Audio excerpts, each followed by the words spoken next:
bienvenue sur la matinale des Grands Bazars. On se retrouve autour d'un petit café, histoire de déguster, de débuter tranquillement la journée avant de se mettre au taf, parce qu'aujourd'hui j'ai du playtest de nouveaux keepers à faire à la chaîne, donc ça va être très cool.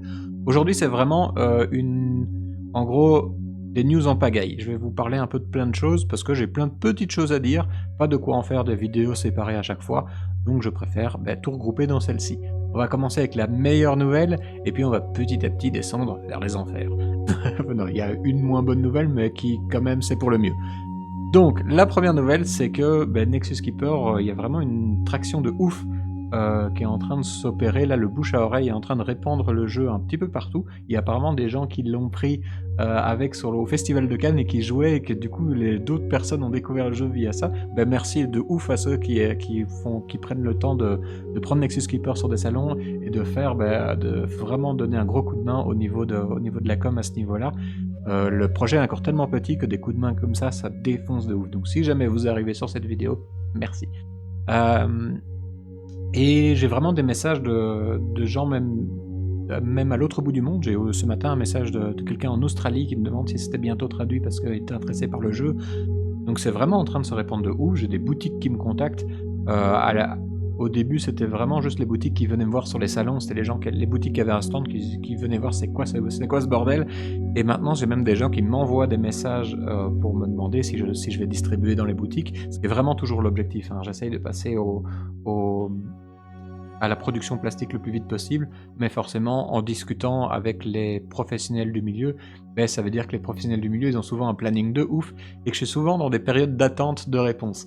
Mais c'est vraiment en cours, c'est vraiment, je mets tous mes efforts là-dessus, on va y arriver, il y a de toute façon une demande qui a l'air d'être assez incroyable, donc c'est vraiment juste une question, il faut que je rencontre les bonnes personnes, il faut que j'ai des contacts avec des gens avec des ingénieurs qui me permettent de modifier les fichiers des cubes pour qu'ils soient adaptés à la production en plastique, et avec des gens qui travaillent déjà avec les usines, parce que j'ai pas envie d'envoyer des messages au pif à des usines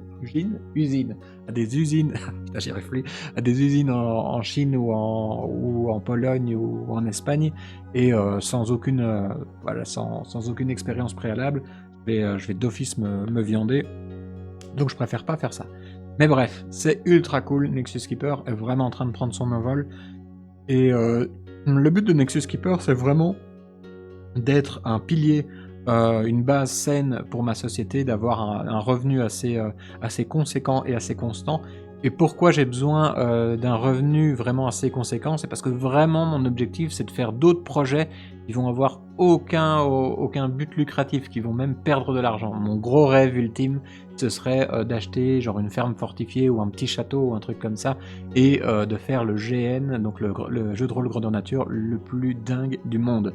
Et ça va pas gagner d'argent, ça va en perdre. Donc, si je veux pouvoir faire des projets débiles, il faut que j'en ai un qui soit un petit peu stable. Et Nexus Keeper, je pense, a vraiment le potentiel pour ça, donc je suis ultra content que ça parte autant du bon pied. Que voulais-je dire encore? Je sais que j'avais 3 sujets, et là il y en a un qui vient de m'échapper de l'esprit. C'est pas grave, on va passer directement, du coup, l'autre truc, c'est que la mauvaise nouvelle du jour, c'est que c'est le dernier petit café de la chaîne. Pourquoi? D'ailleurs, il faut que je boive un petit coup de café. Pourquoi? Parce que ça me défonce le cerveau, ça me défonce le moral. En fait, le principe, c'est que YouTube a vraiment, quand il y a une plateforme, donc une application YouTube Studio sur laquelle on met nos vidéos, et c'est aussi un outil d'analyse des performances de nos vidéos. Et c'est un enfer complet. Le truc est devenu tellement performant qu'on peut vraiment voir un petit peu vraiment toutes les métriques. Donc on peut voir à quel moment les gens décrochent, s'il y a beaucoup de gens qui cliquent sur la vidéo par rapport au nombre de gens qui ont vu la vidéo, si le temps moyen que les gens regardent une vidéo et tout ça, et en croisant toutes ces infos, on a une idée super précise de ce qu'on fait bien ou mal, selon ce qu'il faut faire pour réussir sur YouTube. Et en plus, on a une petite IA de bord qui nous aide à analyser ça au cas où on ne peut pas l'analyser nous-mêmes, et qui et qui nous donne des suggestions, qui nous aide à écrire les titres et tout. D'ailleurs, moi, les titres sont faits carrément avec une IA parce que j'en ai rien à faire du titre de la vidéo. Je me dis autant faire un truc qui donne envie de cliquer. Je demande à l'IA de m'en proposer 20. Elle m'en propose 20, j'en choisis un, je le remodifie un petit peu et basta, j'envoie. C'est surtout une question de rapidité parce que j'ai pas envie de m'emmerder avec ça. Mais petit à petit, le truc est pernicieux parce que moi, mon cerveau, il fonctionne assez bien en fait avec... justement, il est assez réceptif, je veux dire, à tout ce qui est analyse de graphique et tout ça. C'est presque un petit jeu pour moi. Et du coup, je me retrouve très vite à analyser ça et à essayer d'optimiser finalement les titres, les miniatures et tout ça, au lieu de juste le faire parce que j'en avais rien à foutre. Et on voit aussi que mon ton et mon rythme a changé. On pourrait dire que c'est juste que je m'améliore en diction, ce qui est vrai et ce qui est cool. Ça va me servir pour la suite. Mais par contre, il y a aussi le fait que j'adapte le rythme de ma vidéo à une norme de YouTube, c'est-à-dire que mes intros sont plus, au lieu de dire bonjour, tout va bien, tranquille, on se réveille, ce qui était vraiment le but au début, mais finalement ça marche mieux si je fais « Hey, salut les gars, aujourd'hui on va parler de ça et de ça ».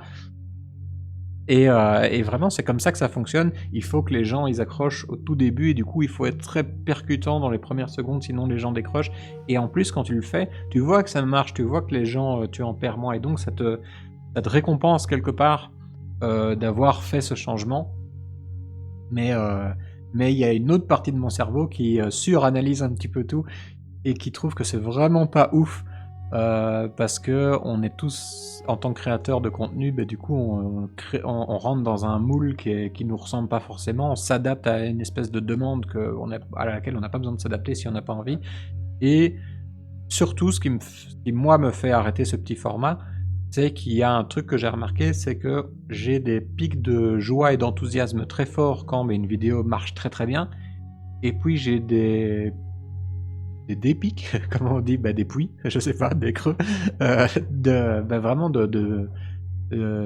qui me mine le moral, presque de petits désespoirs quand une vidéo que je pensais qu'elle allait marcher, marche pas.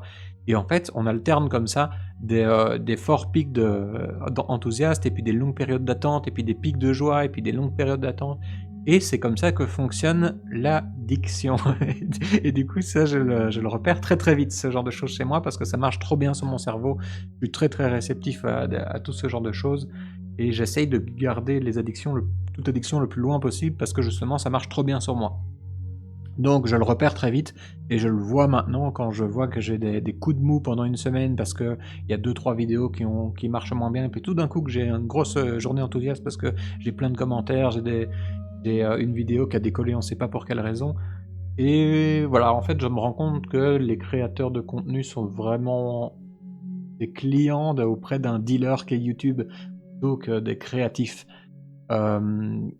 En fait, je parle pour moi, parce que je dis les créateurs, et c'est vraiment comme ça que je le perçois, mais pour la plupart des gens qui sont pas en suranalyse constante, ils vont pas avoir de soucis, et c'est juste moi, ça me fait ça, et ça va me défoncer le crâne.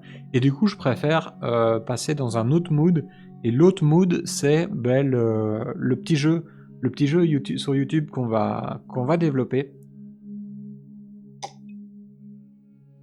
Celui-là, je suis par contre assez chaud de tester le truc.